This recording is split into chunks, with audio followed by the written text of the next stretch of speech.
सिंधुदुर्गात प्रथमच बायपास शस्त्रक्रिया, हृदयरोग निदान आणि उपचार एकाच ठिकाणी. बायपास शस्त्रक्रिया, एंजिओग्राफी, एंजिओप्लास्टी, हृदयाची सोनोग्राफी, ट्रेडमिल चाचणी, हृदयविकार तपासणी अशा अत्याधुनिक सुविधा. MJPJAY योजनेअंतर्गत बायपास आणि एंजिओप्लास्टी अगदी मोफत. आवश्यक कागदपत्रे, ओळखपत्र, मतदान card, Aadhaar card, ration card, bank passbook, mobile number. Cashless सेवा उपलब्ध. Super speciality lifetime hospital, Padave, Kasal Malvan मार्गालगत, तालुका कुडाळ, जिल्हा सिंधुदुर्ग. देवबागमध्ये ठाकरे गटाला भाजपनं धक्का दिलाय. माजी पंचायत समिती सदस्या मधुरा चोपडेकर, मकरंद चोपडेकर यांनी माजी खासदार निलेश राणे यांच्या उपस्थितीत भाजपमध्ये प्रवेश केला. देवबागच्या विकासासाठी निधी कमी पडू देणार नाही अशी ग्वाही निलेश राणे यांनी देवबाग इथं बोलताना दिली. शिवसेना ठाकरे गटाला भाजपनं जोरदार धक्का दिलाय. देवबाग पंचायत समितीच्या माजी सदस्या मधुरा चोपडेकर, मकरंद चोपडेकर यांनी कार्यकर्त्यांसह माजी खासदार तथा कुडाळ मालवण विधानसभा प्रमुख निलेश राणे यांच्या उपस्थितीत भाजपात प्रवेश केलाय. यावेळी भाजप प्रदेश सदस्य दत्ता सामंत यांसह पदाधिकारी व कार्यकर्ते उपस्थित होते.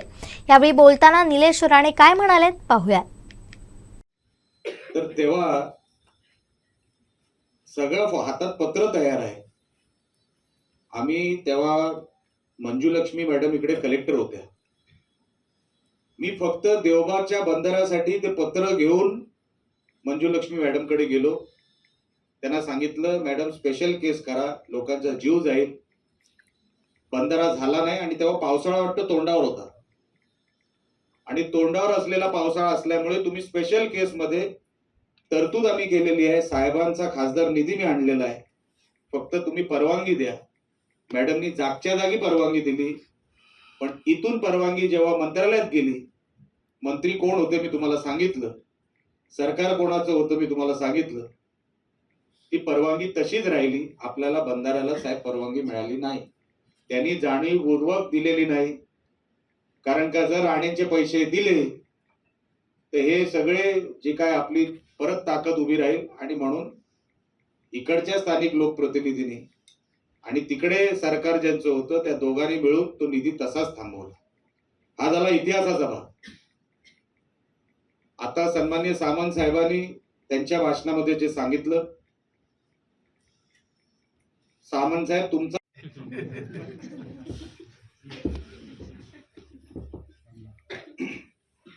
मागच्या काही काळामध्ये आपण जेव्हा बंधाऱ्यासाठी इथे आपण आलो होतो, ती सगळी पाहणी केली आणि पाहणी केल्यानंतर आपण 1.25 कोटी आचरेकर साहेब तेव्हा आपण मंजूर साहेबांच्या लेटरवर इकडे लेटरही तयार केलं होतं. पण तेव्हा सरकार हे ठाकरे सरकार होतं. मंत्री मला वाटतं आदित्य ठाकरे होते. ह्या पर्यटन मंत्रालय आदित्य ठाकरेंकडे होतं आणि त्यांचं मी काय त्यांच्यावर टीका करणार नाही. आज काय मी हल्ली टीका करतही नाही कोणावर. पण आपल्याला वस्तुस्थिती सांगणं गरजेचं आहे की सरकार त्यांचं, मंत्रालय त्यांचं, आणि मला असं वाटतं त्यांच्या सेक्रेटरी लेवलवर म्हैसकर मॅडम, मनीषा म्हैसकर मॅडम आता तेव्हा सेक्रेटरी होत्या टुरिझमच्या, आणि त्यांच्याकडे आमचा पाठपुरावा चालू होता. ती जी कमिटी बसवायची असते, CRZच्या माध्यमातून जी कमिटी बसवायची असते, तीच कधी बसवली नाही. त्याला उशीर केला, ती कमिटीच कधी बसली नाही. आणि हातात पत्र तयार असून आम्ही स्वतः इकडे कलेक्टर मॅडम आहेत, या ना, अशा इथून आहे, इथून आहे. आपणच तो बंधारा तयार करणार आणि राणे साहेबांच्या खासदार निधीतूनच तो तयार करणार, एवढं मी आज या व्यासपीठावर शब्द देतो. कारण का तुम्ही तुमचं योगदान देवबागमध्ये आणि मोठ्या साहेबांचं प्रेम, मोठ्या साहेबांनी जेव्हा मला पहिल्यांदा मतदारसंघात आणलं आणि जेव्हा हा रस्ता मला दाखवला आणि तेव्हाचा विरोध सांगितला, तेव्हा विरोध झाला, कसा रस्ता काढला गेला आणि हे गाव कसं वाचलं त्याचा उल्लेख सन्माननीय आचरेकर साहेबांनी त्यांनी केला. राणे साहेबांचं खरोखर विशेष प्रेम या देवबाग गावावर आहे, नेहमीच राहिलेलं आहे. आणि मलाही तुमचे खरं करून खास करून आभार मानावे लागतील. जेव्हा साहेब आपण फ्रीजवर लढलो तेव्हा मला तुम्ही 600चं मतदान लीड मध्ये दिलेलं आहे, तर तुमच्या उभ्या आयुष्यातले उपकार मी कधी विसरू शकत नाही. अनेक विषय ह्या व्यासपीठावर काढले गेले. मी सगळ्यांना, आपल्याला इथे जमलेल्या सगळ्या लोकांना 100% सांगतो, आलेले लोक काही आश्वासन घेऊन आलेले असतील. आज साहेब सरकार आपलं आहे, केंद्रातही आपलं आहे, राज्यातही आपलं आहे. आणि कोणी काही केलं, येणाऱ्या मार्च मध्ये जी लोकसभा लागेल 100% परत देशामध्ये मोदी साहेबच येणार, एवढं लक्षात ठेवा. ही काळ्या दगडावरची रेल आहे. आणि जोपर्यंत मोदी साहेब तिकडे आहेत, राज्यात काय इकडे वेगळं काय वातावरण असेल असं वाटत नाही. आता सगळेच आलो ना, शिंदे साहेब आले, अजित पवार आले, आता राहिलंय कोण तिकडे तो प्रश्नचिन्ह आहे. ते आता निवडणुकीला कळेल. सगळेच इकडे आल्यामुळे आता विकासाचा दृष्टिकोन असेल किंवा राजकारण असेल, आता बीजेपीच्याच अवतीभोवती हे सगळं राजकारण फिरणार आहे. म्हणून त्याचा फायदा आपण सगळ्यांनी घेतला पाहिजे. कोणतरी काही अफवा पसरवतं, त्याच्या आधारावर जर निवडणुका व्हायला लागल्या, निवडणुकाची हारजीत व्हायला लागली, तर आपला भाग आहे तसाच राहतो. आज अतिशय सुंदर भाषण आचरेकर साहेबांनी केलं की देवबागचा विकास हा का हवा आहे. आज आपण जागतिक दर्जाचं आपली ग्रामपंचायत झाली, जागतिक. म्हणजे मलाही माहित नाही, माझे मित्र जे मुंबईत असतात, जे पुण्यात असतात, ते येऊन देवबागला गेले आणि देवबागला येऊन गेल्यानंतर मला सांगितलं की आम्ही असे देवबागला आलो, असं आम्ही मासे खाल्ले, असं ह्या माशाला काय म्हणतात, अमुक अमुक. आता देवबाग कोणाच्या आटोक्यात राहिलं नाही. आपण कसं देवबागला बघतो, आता हे सगळं तुमच्या आणि आमच्याकडे आहे. जसं इन्फ्रास्ट्रक्चर तयार करावं लागतं. आज मी तुम्हाला सांगतो, मी स्वतः हॉटेल व्यवसायात आहे. गोव्याला माझं हॉटेल आहे. कधी तिकडे 80%च्या आसपास आम्हाला ऑक्युपन्सी, जे आपण म्हणतो ना, ऑक्युपन्सीला काय म्हणतो आपण, जे काय 100 रूम पैकी किती रात्र काय हे आले, कस्टमर आले, तर आम्ही त्याला पर्सेंटेज मध्ये आम्ही मोजतो. देवबागला साहेब 85% आहे. जर इन्फ्रास्ट्रक्चर मध्ये आपण कमी पडलो तर तेवढंच आपण कमी पडतो. बाकी पर्यटकांना कळलंय आता देवबागला यायचं आहे.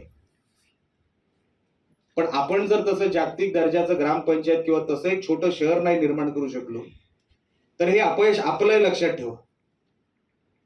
ही सगळी विकास कामं सन्माननीय सामंत साहेबांनी जे जे सांगितलं, निलेश राणे 100% तुमच्यापर्यंत आणून देणार. मी आणि सामंत मानून देणार, तुम्ही त्याची काळजीच करू नका.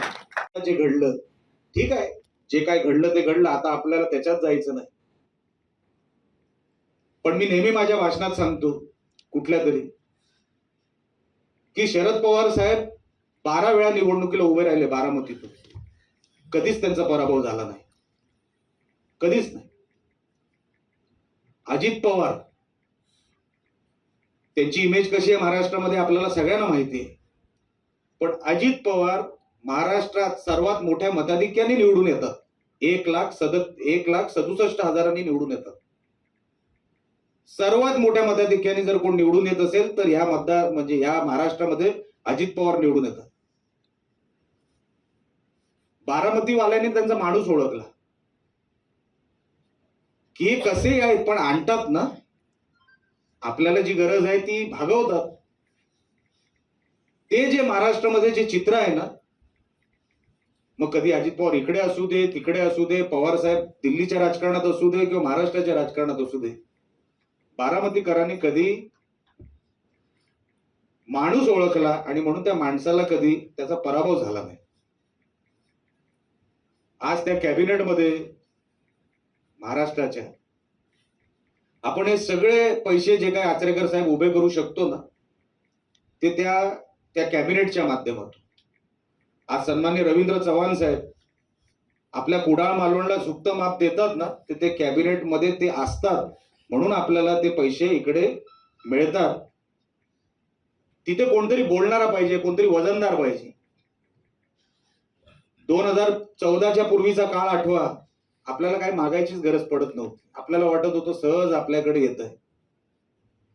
पण तेव्हाचा काळ आणि आत्ताचा मागच्या 10 वर्षाचा काळ, साहेब मी जिथे जिथे ग्रामपंचायतीला जातो, आता ग्रामपंचायतीच्या निवडणुका कुडाळमध्ये 5 आहेत, इकडे आचरा आहे.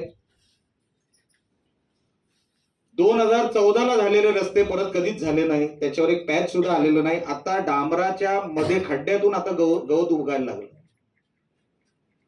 रस्तेच झाले नाहीत. ओसाड पडलाय पुरा मतदारसंघ.